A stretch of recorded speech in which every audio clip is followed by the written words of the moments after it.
apa kabar teman-teman yang kekasih dalam nama Tuhan Yesus Kristus? Bertemu kembali dengan saya, Pendeta Muda Dr. Gigi Santi Tambunan.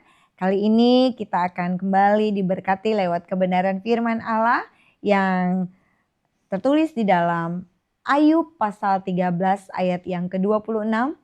Sebab engkau menulis hal-hal yang pahit terhadap aku. Mungkin sebagian besar dari kita sudah mengetahui bagaimana kisah hidup dari Ayub, di mana Ayub ini adalah seorang yang berkenan kepada Tuhan, seorang yang hidupnya menyenangkan hati Tuhan, tetapi dia harus mengalami keadaan yang begitu pahit. Dia harus mengalami kehilangan semua harta kekayaannya, bahkan kehilangan semua anak-anaknya, bahkan juga tubuhnya dipenuhi dengan borok, dan istri orang yang dikasihinya justru menyuruh supaya Ayub meninggalkan Tuhannya. Kita melihat di sini bagaimana kesalehan hidup Ayub harus mengalami ujian yang luar biasa, harus mengalami hal-hal yang begitu menyakitkan dia, sehingga Ayub di dalam kesulitannya juga berkata di dalam ayat nas yang kita baca tadi, engkau menulis hal-hal yang pahit terhadap aku. Di dalam menjalani hari-hari di dunia ini, dalam menjalani hidup kita juga mungkin mengalami seperti apa yang dialami oleh Ayub. Ada fase-fase yang harus kita jalani. Kadang kita sebut dengan musim, ya, musim kehidupan kita. Kadang ada suka, ada duka, ada masalah, ada juga sukacita. Kadang masalah datang bertubi-tubi. Mungkin ada masalah di dalam rumah tangga yang hampir diambang kehancuran, kegagalan demi kegagalan, pendidikan kita yang sudah lama kita doakan juga supaya selesai tepat waktunya. Saat ini juga mungkin sedang mengalami jalan yang buntu. Mungkin perdagangan kita, perekonomian kita, anak-anak kita, penderitaan, sakit, penyakit, apapun yang mungkin saat ini sedang kita alami, sedang dipercayakan kepada kita. Seperti yang disebutkan oleh Ayub tadi, engkau menulis hal-hal yang pahit terhadapku, memahitkan kita. Keadaan kita begitu pahit pada saat ini. Saat merasakan kepahitan hidup ini, seringkali mulut kita yang kecil ini lebih sering mengucapkan keluh kesah. Bahkan kita suka menyalahkan Tuhan. Ayub saja pun seorang yang saleh di hadapan Tuhan. Dengan beratnya beban yang sudah dia rasakan juga sempat mengucapkan keluhan kepada Tuhan tentang beratnya hidup yang dia alami. Dan dia ungkapkan tadi, engkau menulis hal-hal yang pahit terhadap aku. Bahkan bangsa Israel juga mengalami hal yang sama. Ketika mereka mendapati air di mata air Mara, air itu tidak bisa diminum. Padahal mereka sedang di dalam kehausan. Bayangkan mereka yang sedang haus-hausnya ketika dapat sumber mata air. Mereka sudah semangat untuk meminumnya. Tapi ternyata air itu pahit. Kita bisa merasakan, saya sendiri bisa merasakan bagaimana sakitnya hati mereka, bagaimana mereka marah dan mengomel karena air itu ternyata rasanya pahit. Lalu mereka bersungut-sungut kepada Musa. Apa yang mereka katakan di dalam Keluaran pasal 15 ayat yang ke-24. Bagaimana mereka marah, berkeluh kesah kepada Musa. Bersungut-sungutlah bangsa itu kepada Musa, kata mereka. Apakah yang akan kami minum? Setiap mengalami kesukaran, orang-orang Israel selalu memikirkan kegagalan demi kegagalan. Mereka membesar-besarkan masalah. Ketika mereka mengalami kegagalan, mereka mencoba menyalahkan pemimpinnya. Mereka bersungut-sungut, mereka ngomel. Tetapi respon dari Musa, apa yang Musa lakukan di dalam Keluaran 15 ayat yang ke-25. Musa tahu apa yang harus dia perbuat ketika sedang dalam masalah. Musa berseru-seru kepada Tuhan. Haleluya.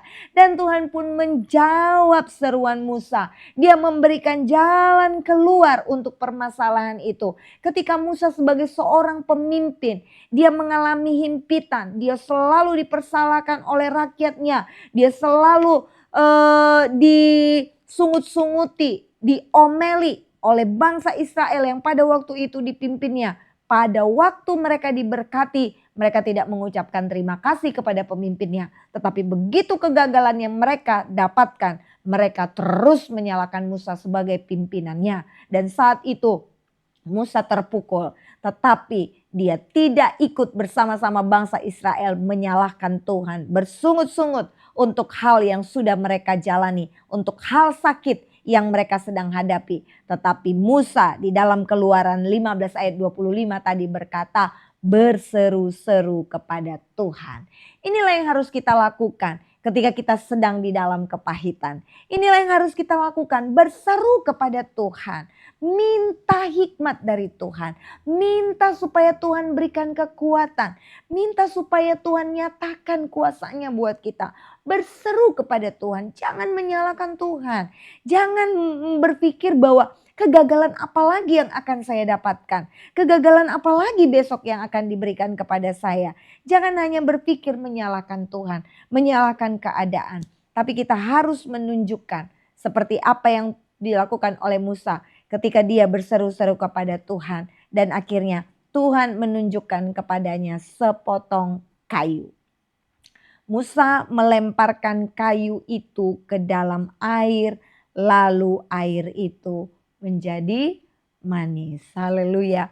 Air itu menjadi manis ketika Tuhan menyuruh Musa untuk melemparkan kayu ke dalam air. Ada apa dengan kayu itu? Kayu itu saya yakin tidak ada apa-apanya.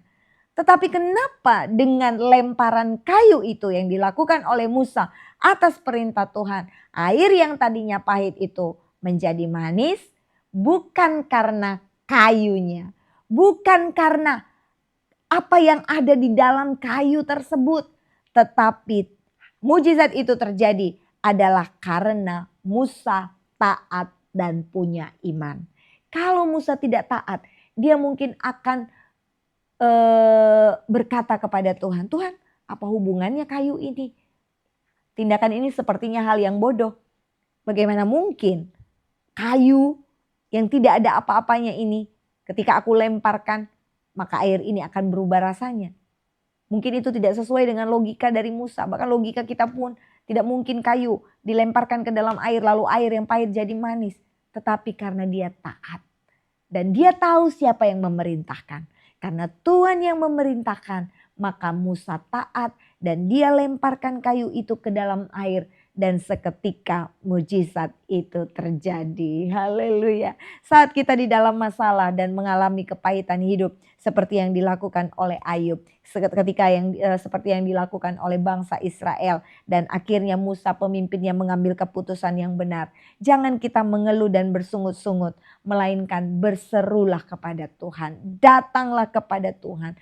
Berdoalah kepada Tuhan. Serahkan semua kepahitan hidup kita kepada Tuhan. Di dalam Mazmur pasal 50 ayat yang ke-15. Berserulah kepadaku pada waktu kesesakan.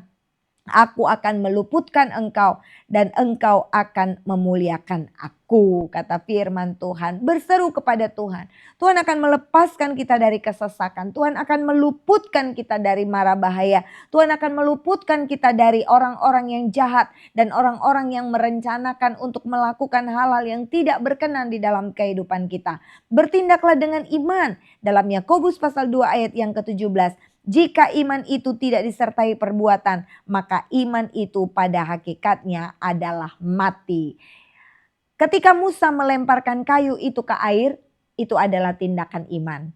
Ya, dia percaya dan dia melakukan. Ketika Tuhan menyuruhnya, dia segera mengambil kayu itu dan dia melakukan perbuatannya dengan melemparkan kayu itu ke dalam air. Itulah iman yang benar, iman yang disertai dengan perbuatan. Maka iman itu adalah iman yang benar. Tetapi jika iman itu tidak disertai dengan perbuatan. Mungkin dia hanya berkata, ya Tuhan aku percaya bahwa kayu itu yang engkau perintahkan untuk aku ambil dan buat ke dalam air itu akan mengubah rasa airnya. Tapi dia tidak lakukan. Apakah akan terjadi mujizat? Hanya dengan mengucapkan bahwa dia percaya tidak akan terjadi mujizat. Tetapi iman itu harus disertai dengan tindakan. Bukti bahwa kita memang percaya kepada apa yang Tuhan perintahkan.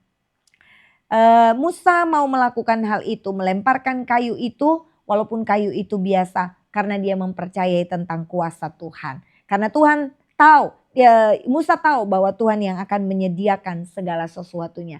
Tuhan yang punya kuasa, bukan kayu itu yang punya kuasa, tapi Tuhan yang memberikan perintah itu, dan Musa harus taat. Maka kuasa Tuhan pun dinyatakan, mujizat Tuhan terjadi. Tindakan iman dan campur tangan Tuhanlah yang akhirnya menghasilkan mujizat. Yang pahit sanggup dia ubahkan untuk menjadi manis. Apapun yang pada saat ini menjadi pergumulan kita, jangan ngomel, jangan bersungut-sungut, jangan salahkan keadaan, jangan salahkan anggota keluarga, jangan salahkan sekeliling, jangan salahkan gereja, jangan salahkan siapapun. Tapi firman Tuhan tadi mengingatkan, berseru-serulah kepada Tuhan.